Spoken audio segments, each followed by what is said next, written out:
Hey everyone, welcome back to my channel. My name is Chris and you are checking in with another video. I'm happy to get back. I was sick last week. I was experiencing symptoms. It was so bad. I had a high fever. I thought I had coronavirus. I went to the doctor, got tested. I am safe, guys. I don't have COVID-19, so I am back and I am happy and I'm grateful and I'm alive. So I'm just really thankful. You can probably still hear it in my voice that I'm still recovering from the cold that I had. I had the flu, but I am okay. And thank you guys so much for watching another video. So as you can tell from the title, what we're going to talk about today is professionalism, work culture between China and Germany. Over the past 5 years, I have been living in China and I've been living in Germany for 1 year. And when I was in China, I was working in the education industry. I was doing education consulting. I also worked in the HR department for an airline. And then here in Germany, I was a paralegal at a law firm. And now I am a French educator.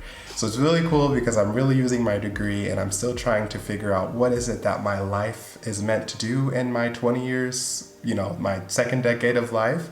So I'm really figuring that out and I'm really blessed for the opportunities to be moving around and just really trying to figure stuff out. I don't think I'll have an answer in the future, but I do appreciate the fact that my only work experiences have been in Germany and China, and I think there's a lot that can be talked about and the magic between the differences. So I want to have this video dedicated to that, to talk about how is it that I'm growing and even employing some of the work culture habits that I had in China here in Germany and vice versa. So I'm very just all around. So everything that I say in this video is not going to be 100% applicable to your case, but for me, having like different areas of work, I think these are pretty fair assessments. So let's get started. We're going to talk about work hours, and then we're going to talk about vacation days and sick leave. And then finally, we're going to talk about work relations. So relations between your colleagues, clients, and managers. So for work hours in China, there's actually a saying that's called 996. So 996 stands for working from 9 a.m. to 9 p.m. And the liu is 6 days a week. Sometimes it's 7 days a week. So it would be 997, which is working from 9 to 9, 7 days of the week.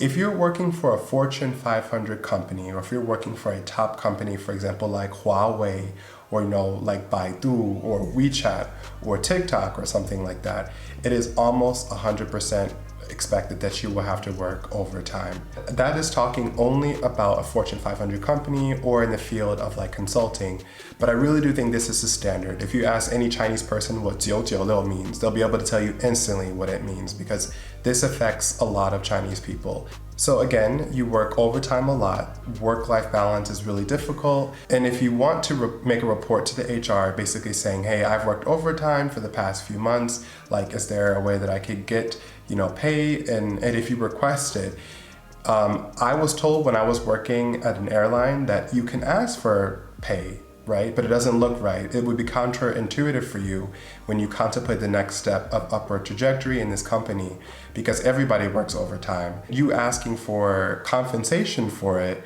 would suggest to managers that you're not reliable and that you're not 100% in the mission to work and do what you have to do to get the work done. It's really difficult to make the case that I am the one that needs to get paid out of everybody else because, like I said, everybody is really much in the same boat. So of course, the cons of this is that I felt extremely burnt out. Granted, one of my previous managers preferred running the company as if it were on fire, which basically meant that all of us had to run like it was on fire. So we were just running. And for some people, they really like that environment. They like the rush and like the feel and like the vibe of just saving the world and like, the world is burning down around you and you play a crucial role in getting the company to stay afloat. Some people really get the rush. I even have friends here in Germany that really miss that.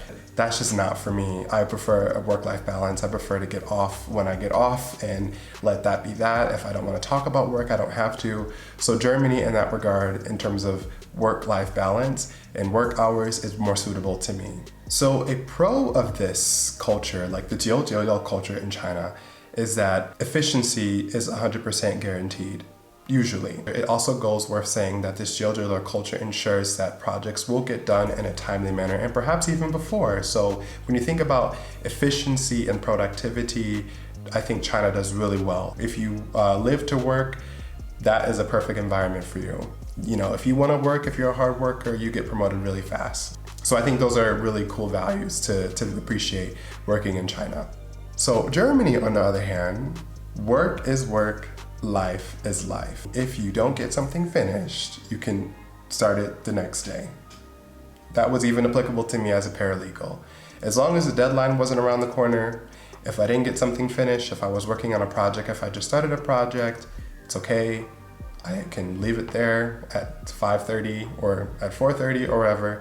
I can go home, do my thing, not have to think about it, leave my work computer at work, come in the next day, just start on it. You're fine. It's okay. It's cool, right? If you work overtime, it's documented, it's credited to your account, and you can use this time as vacation or you can be paid out. I personally would prefer and suggest to people that if you come to Germany to work, you should just simply use the days as vacation, because in Germany there are high taxes, and if you get paid out, obviously that's more money that you have that made, and that's more money that's taxed. And then when you get your statement, it's probably you only get depending on how many hours you have, sometimes you only get only 50 extra euros or something like that. It's not worth it. Just take the extra day. The fact of the matter is that you have the opportunity to document your overtime. It's documented for you, and sometimes you're even forced to take a vacation. And I just think it's a really cool way to live. It's really chill. One of the cons I would like to raise is that in my experience as being a paralegal, you would typically get angry clients, lower productivity, and deadlines for projects would automatically be delayed or have to be pushed back further because of this work culture. And of course, clients would get upset, particularly those that come from Asia. So when I was a paralegal, I would sometimes work with other departments to communicate with companies in Asia, for example, in Singapore, Korea, in China, and Japan. And many of them, particularly the Chinese clients, would get really upset. They were like, why is it taking so long for the European? I just emailed you about this last week. Why are you not responding? I need you to talk to me about this project. And in Europe, it's just hey, I'm off of work.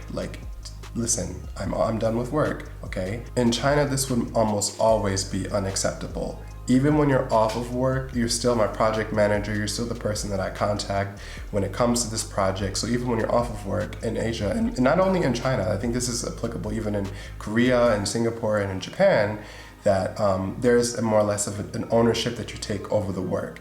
That even when you're off of work, when it comes to the project that you're working on, clients may need to call you, they may have questions, or something suddenly happens and they can't wait until the last moment, right?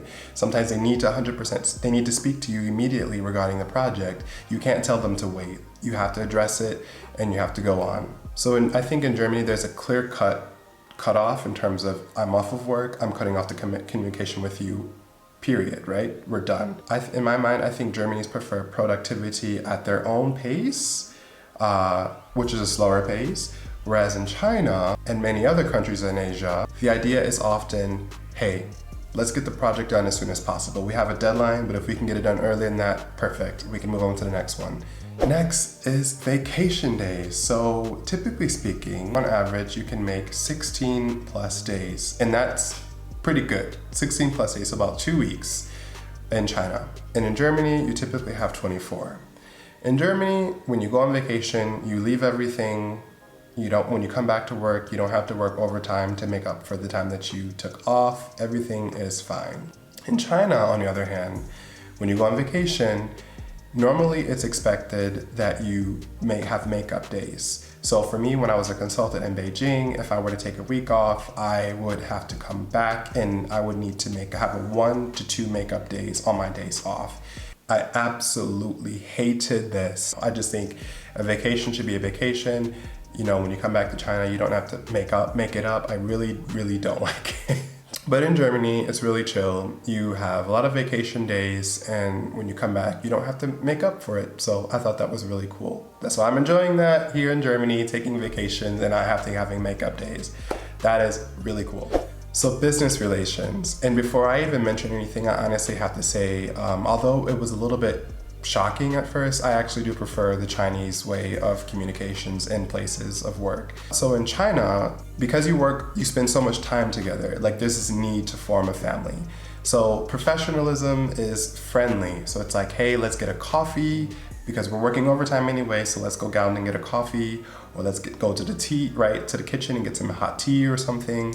Let's have a drink together, you know, and for example, the boss will take the people out and have drinks, and you actually, it's expected that you drink. You should drink with your bosses, and to the point where you get drunk sometimes. And it's like, fooding, outings and stuff like that, it's expected that you do go and participate. You shouldn't be shocked if your bosses ask you, do you have a girlfriend, or are you married, or when do you plan to buy a house, or like, you know, what do you do after work, where do you live? And they ask personal questions and say, hey, can I get your Facebook? Can I get your WeChat? You know what I mean? And they'll comment on your pictures and stuff. So yeah, it's just really chill. It's like really, really close in China, and if you aren't receptive to that, it's bad. You shouldn't do that, you know, because that's their way of getting close to you and becoming friends with you. Whereas in Germany, on the other hand, I think there's a clear-cut boundary. Side conversations don't necessarily make up a perfect day in German's work culture, in my opinion, and in my experience. I think German efficiency is more cold and introverted, whereas in China it's more friendly, warm, and direct, and like, we're in this together, so we have to go out and hang out together and stuff like that. Chinese culture is really friendly in that regard. So they want to ask like, hey, who do I expect to see like at a company event, or who do I expect, you know, all these things. They want to know, and that's their way of being nice. Whereas in Germany, you don't ever have to talk about your family if you don't want to. I just found out that one of my ex-colleagues is having a baby, and I'm like, bro, I thought we were cool. You know, we went to the gym together and stuff, and, you know, we hung out and we got drinks. Like, I was hurt. I was actually hurt. I was like, come on, I thought we passed that, but I guess that's not it, you know. There's levels, and yeah, and I have to respect that. So yeah, guys, those are 3 things that I wanted to highlight and that I thought was really interesting. I want to do more of these videos of cultural exchanges because I am a resident in Germany, but I have lived all over the world. I have, you know, and I really appreciate cultural exchanges, and I want to open up a discussion to have people in Germany learn more about China and people in China to learn more about Germany. So I hope you liked this video. Comment, like, subscribe, share this video if you care, and I'll see you next time. Thanks. Bye.